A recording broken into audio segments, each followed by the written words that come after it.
워크숍을 떠나는 팀 교양만두. 고속도로를 신나게 달리다가 휴게소에 잠깐 들렀는데 이것들은 휴게소에서 볼 일이 뭐 처먹는 것밖에 없습니다. 자, 여행의 또 다른 재미인 휴게소. 요즘 휴게소는 단순히 화장실이나 주유소 용무를 위한 공간이 아니죠. 꽤나 다양한 먹거리와 볼거리를 제공하기도 하는데요. 오늘의 교양만두는 고속도로 휴게소의 진화에 대해서 알아봅니다.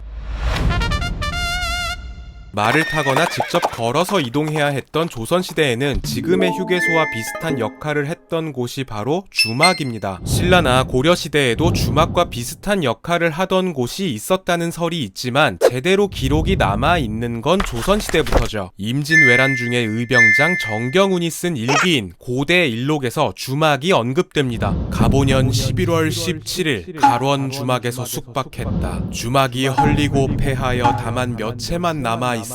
날이 이윽고 저물어 들어가다. 자, 이 내용을 들여다보면 당시 주막에서 숙박을 제공했다는 사실을 알 수 있죠. 그리고 이후에 등장한 그림들을 보면 주막의 실제 모습도 대략 추측할 수 있습니다. 대동법이 도입되고 상평통보 발행으로 민간의 거래가 늘어날 즈음 장거리 여행객과 장사꾼을 상대로 한 주막이 활발히 생겨나기 시작하죠. 그리고 18세기 숙종 때 본격적으로 주막이 성행했는데요. 주막은 술 주자와 장막 막자의 합성어로 이름 자체는 그냥 술집을 뜻하죠. 주로 큰 고개 밑에 길목, 대로변, 나루터, 장터 등 사람들이 많이 모이거나 지나가는 장소에 설치되다가 나중에는 산간 벽촌 곳곳에도 생겨났습니다. 간판 대신에 한자로 술 주자를 쓴 등불을 걸거나 술을 걸을 때 쓰는 대나무 도구인 용수를 문 앞에 걸어서 주막임을 알렸고요. 소 머리나 돼지 머리 삶은 것들을 좌판에 늘어놓으면서 영업 중임을 알리기도 했답니다. 보통 손님들끼리 마음대로 주막에 이름을 지어서 불렀는데 주막 옆에 느티나무가 있으면 느티나무 주막, 우물이 있으면 우물 주막으로 부르는 그런 식이었습니다. 당시에는 요즘의 호텔 같은 숙박업이라는 개념은 없어서 대부분의 주막은 음식값을 내면 숙박이 서비스로 제공되는 형태였다고 하죠. 요즘으로 치면 호텔에서 밥을 먹었더니 1박도 가능한 가성비가 쩌는 공간이었던 겁니다. 1890년대 강원도 화천의 한 주막을 방문했던 영국인 이사벨라 비숍이 쓴 여행기에는 주막이 제공하는 숙박에 대한 소감이 자세히 적혀 있습니다. 가로 3m, 세로 2.4m 정도의 방에서 7명의 사람들과 함께 잤다. 방 안에는 발효시키고 있는 메주가 있었고 고양이도 있었다. 온도를 쓴 방바닥이 굉장히 뜨거워서 어떤 날은 40도가 넘었다. 그래서 창문에 찢어진 구멍을 통해서 겨우 숨을 쉬고 있었다. 방이 너무 답답해서 밖에서 자겠다고 하니까 주인이 근처에 호랑이들이 많은데 괜찮겠냐고 했다. 라는 눈물겨운 내용들이 담겨 있습니다. 주막은 양반이든 평민이든 신분 관계없이 이용할 수 있었는데 다양한 출신의 사람들이 많이 모이다 보니까 온갖 정보를 얻을 수 있던 곳이기도 했습니다. 또 나라에서 중요한 공문을 붙일 때도 주막을 이용했고요. 여행자들이 문서를 보관해 두거나 전달하면서 우체국의 기능 일부를 수행하기도 했죠. 당시 사람들은 돈을 엽전 꾸러미로 들고 다녔는데 이게 무겁기도 하고 분실 위험도 있었기 때문에 주막이 대신 맡아주는 ATM 기능을 하기도 했습니다. 교통이 발달하면서 주막은 서서히 사라지는데요. 마지막까지 남아있던 경북 예천군의 삼강 주막은 주모인 유옥년 할머니가 1930년 무렵에 시작해서 거의 70년간 한자리에 있었고요. 2005년도에는 경상북도 민속문화재로 지정됐죠. 주모인 유옥년 할머니는 세상을 떠났지만 삼강 주막은 한국의 마지막 주막으로 명소가 됐습니다.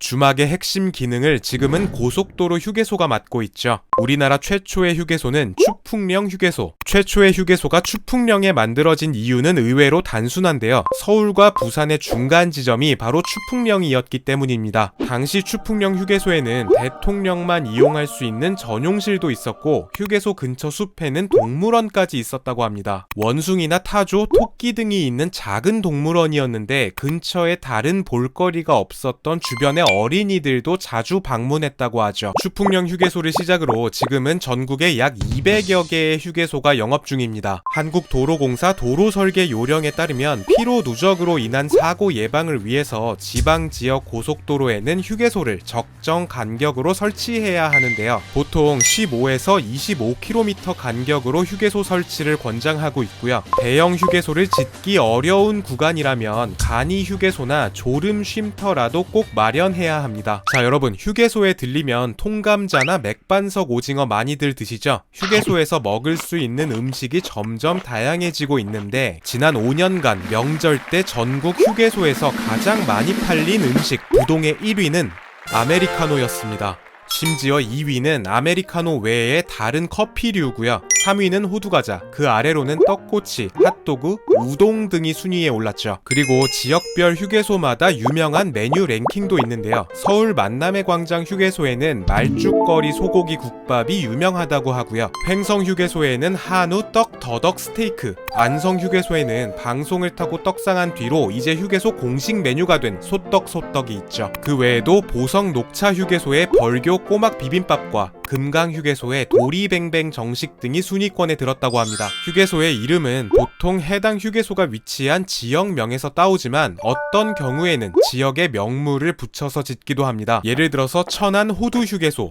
2019년에 천안 휴게소에서 천안 호두 휴게소로 이름이 바뀐 이곳은 모두가 알다시피 호두 과자가 너무 유명해서 지어진 이름입니다. 비슷한 케이스로 보성 녹차 휴게소, 고창 고인돌 휴게소, 정안 알밤 휴게소 등이 있죠. 이런 휴게소 네이밍은 실제 지역 특산품 홍보에 도움이 된다고 하는데요. 정안 휴게소가 정안 알밤 휴게소로 이름을 바꾼 뒤에 밤의 판매량이 약 10배 이상 늘었다라는 얘기가 있죠. 자, 그럼 다른 나라의 휴게소는 어떤 모습일까요? 가까운 일본부터 살펴보면 우리나라보다 좀 더 지역 특화적인 모습을 띱니다. 일본은 특정 지역에 놀러가면 그 지역에서 생산되는 선물을 사오는 오미야게라는 문화가 있어서 휴게소 또한 그 지역의 특산물과 굿즈, 캐릭터로 꾸며진 모습을 볼 수 있습니다. 또 관광객을 더 끌기 위해서 공원이나 온천 등을 입점시키는 경우도 있다고 하죠. 미국의 고속도로 휴게소는 간소한 편입니다. 주로 화장실과 자판기만 있거나 간단하게 편의점 정도가 있고요. 이조차 없는 곳이 많아서 외진 곳에서는 주유소나 맥도날드 같은 패스트푸드점이 오랜 기간 동안 휴게소의 역할을 맡고 있다고 하죠. 중국은 스케일부터가 다릅니다. 명절이 되면 엄청난 인구가 한꺼번에 이동하고 이동 시간 역시 10시간 넘게 이동하는 경우가 많다 보니까 아예 대형 쇼핑몰이나 테마파크처럼 운영되는 휴게소들이 있는데요. 대표적인 곳이 놀이공원처럼 아예 성을 지어놓은 허베이성의 허후 휴게소, 공룡 박물관과 휴게소를 결합한 창저우 마오산 휴게소, 호숫가 양쪽에 쇼핑몰을 지어놓은 양청후 휴게소 등이 있죠. 이 정도면 쉬다가 가는 게 아니라 아예 휴게소로 관광을 가야 될 수준 같죠. 참고로 2019년 기준 중국의 휴게소는 5,000개가 넘었다고 합니다. 자, 현대의 휴게소는 여행 코스의 일부로 발전하고 있습니다. 휴게소에 들러서 해돋이도 볼 수 있고 전시회를 볼 수도 있게 됐죠. 올해 이제 남아있는 연휴도 없는데 구독자 100만 찍으면 혹시 포상휴가가 주어질 수도 있습니다. 여러분 도와주세요. 교양만두였습니다.